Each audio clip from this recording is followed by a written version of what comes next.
Bonjour à tous, bienvenue dans cette première vidéo de maquillage SFX. Je suis en compagnie de Mathilda. Mathilda, qui est une amie à moi, qui fait des études d'art avec moi, qui a été aussi mon cobaye pour de nombreux maquillages SFX, pas vrai? Oui, notamment à la Zombie Walk de Bordeaux de 2018. Donc j'ai porté un de ces maquillages qui a eu beaucoup de succès, beaucoup pris en photo, il a bien fait peur aux gens, il a bien impressionné. C'est un maquillage avec une grande bouche et des grandes dents, tu mettras la photo. Oui. Et ce maquillage vient d'une youtubeuse que j'ai repris, que j'ai adapté à ma manière. J'ai fait quelques modifications, mais pas tant que ça. Donc vous verrez le lien ci-dessous. Franchement, regardez, c'est vraiment top ce qu'elle fait. D'ailleurs, je la suis parce que c'est vraiment bien. Donc du coup, aujourd'hui, pour la vidéo, nous allons faire une bouche d'ange ainsi que les côtes qui ressortent ici en mode zombie. Donc, nous allons commencer par la préparation de la pâte Fimo. Donc, vous devrez faire ça la veille avant la réalisation du maquillage complet. C'est parti!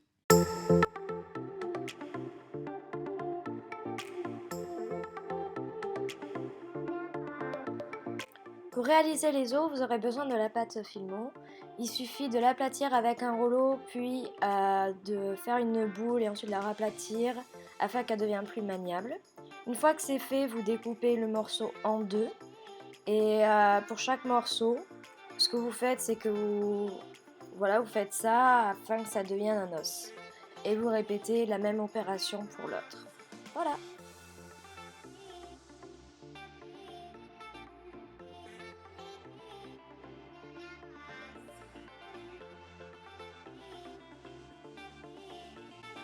Une fois que les os sont prêts, je les pose sur une plaque avec une feuille d'aluminium et je le fais cuire pendant 30 minutes à 110 degrés.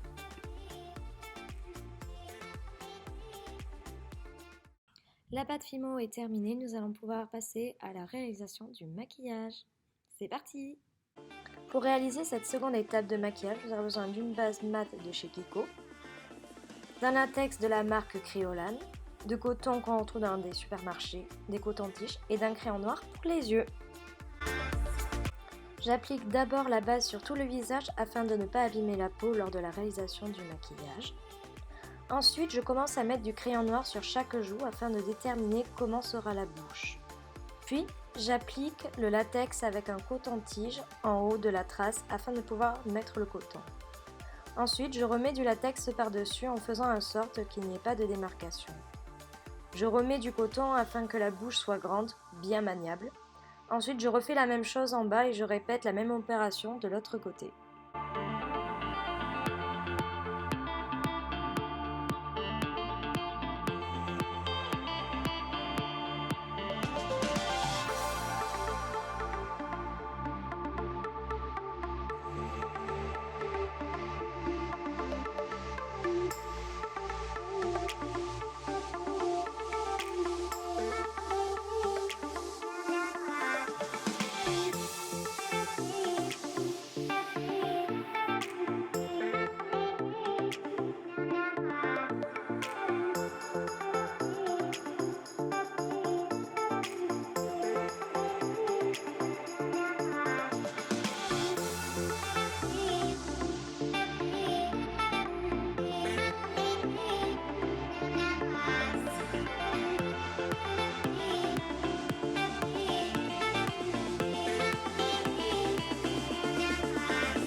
Pendant que la bouche sèche, je réalise le cou.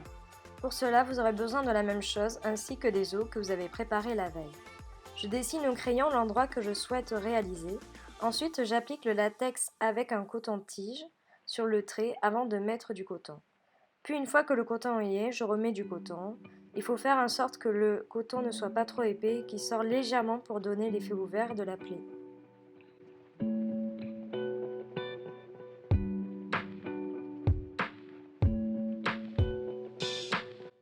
Le coton permet de ne pas voir les pliures ainsi que les démarcations que produit le papier. Il donne ainsi l'impression que la peau est plus abîmée.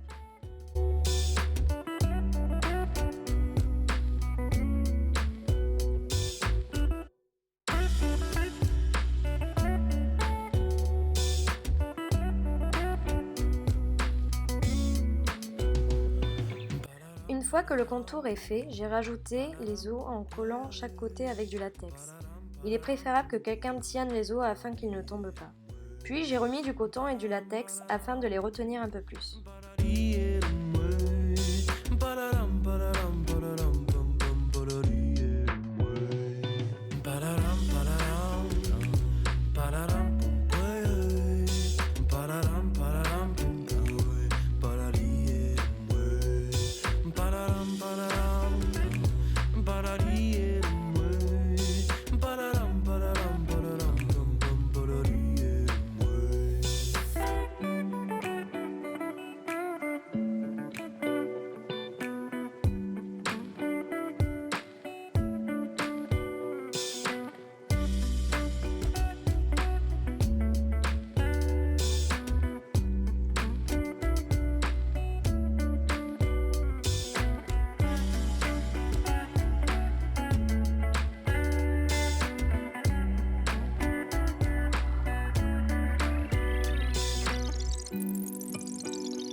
Une fois que la bouche est sèche, on peut passer à la suite du maquillage.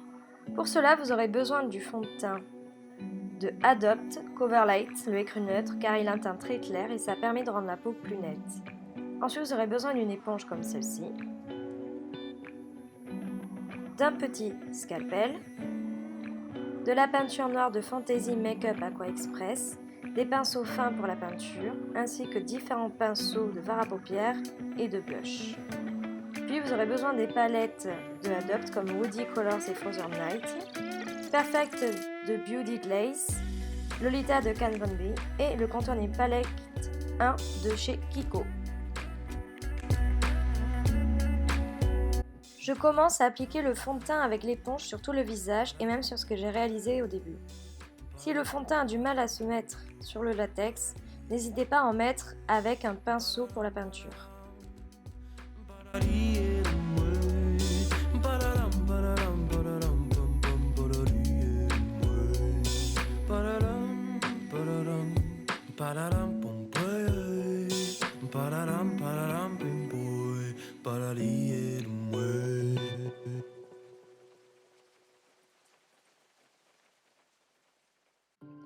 Puis j'ouvre les plaies avec cet instrument tout en faisant attention de ne pas abîmer la personne. Puis j'applique le noir à l'intérieur de la plaie de chaque côté.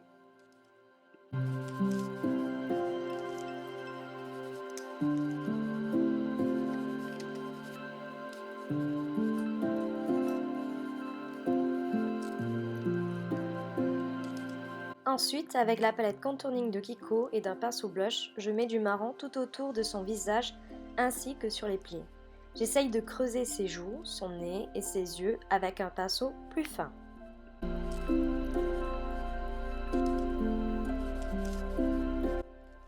Avec la palette Frozen Night de Adopt, je fais le contouring avec la première couleur et la deuxième couleur, j'essaye de colorier les plaies afin qu'il y ait moins la distinction entre la peau et le maquillage.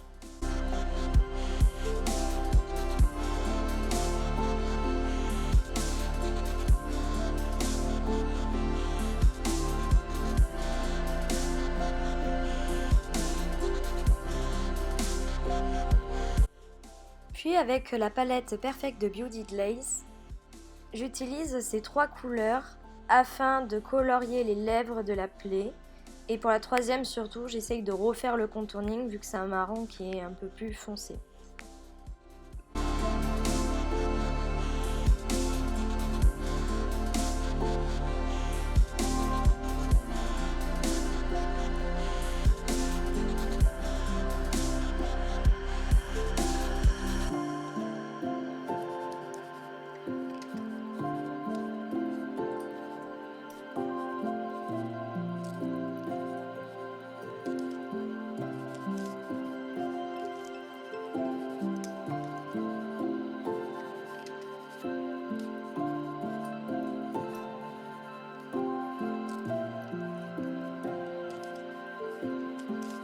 Avec la palette de Woody Color, j'utilise ce marron afin d'accentuer le contouring, mais de manière très légère, vu que c'est un marron qui est très foncé, j'essaye de faire pareil pour le bord des plaies. Avec la palette Lolita, j'essaye de travailler un peu plus les plaies et je fais encore le contouring avec les deux couleurs.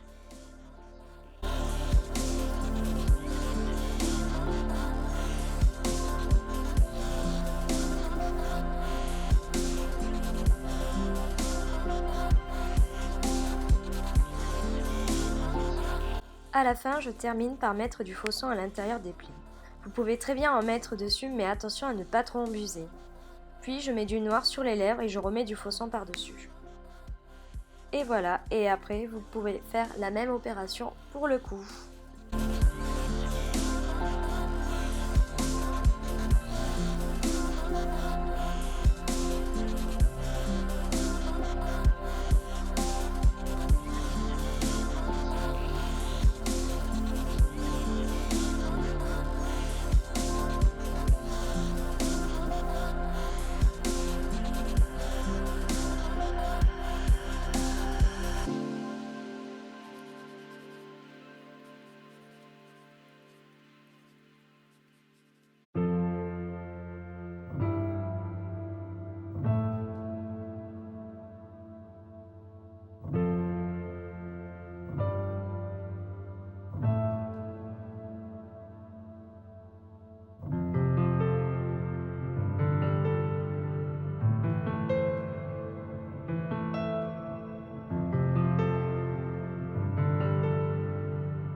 Et voilà, j'espère que ce tuto vous aura plu. Maintenant, vous saurez comment faire une bouche d'ange, tout en évitant de vous servir du papier toilette ou du papier tout court.